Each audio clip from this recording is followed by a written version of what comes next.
عليكم ورحمة الله وبركاته. معاكم رنينا أحمد، أخصائية تخاطب.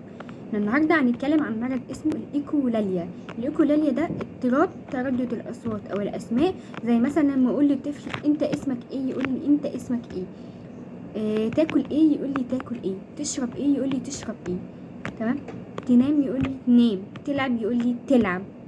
هو يعني أقول الكلمة وهو يردها ورايا، بدل ما يقول لي ألعب يقول لي تلعب، تمام. اسبابها ايه بقى؟ اولا ممنوع استخدام التاب، ممنوع استخدام الكمبيوتر، ممنوع استخدام التليفون، ممنوع استخدام التلفزيون.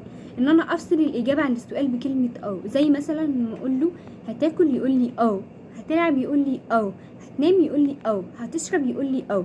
ان انا افصل بقى الاجابه، السؤال عن الاجابه اقصد، تمام. احنا قلنا هنفصل الاجابه عن السؤال بكلمه او، انها دلوقتي بقى هنفصل السؤال عن الاجابه بكلمة نعم أو لأ، أو أو لأ، حاجة من الاتنين، تمام. زي مثلا لما أقول له هتاكل يقول لي لأ، هتشرب يقول لي هتنام يقول لي لأ، هتلعب يقول لي إن أنا أجيب الطفل، تمام، وأسجل الريكوردات عشان أميز الصوت بتاعه، أو أميز الكلام اللي هو هيقوله، أو أميز الجمل اللي هو هيقولها، تمام. إن أنا أجيب الطفل وأقول له اسمك إيه يقول لي اسمي محمود، تاكل إيه يقول لي آكل، تشرب يقول لي أشرب، تنام يقول لي انام، تلعب يقول لي العب، تمام.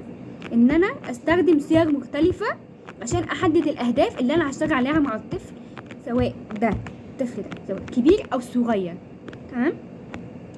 لو عجبكم الفيديو دوسوا لايك وسبسكرايب عشان يوصلكم كل جديد، وشكرا لكم.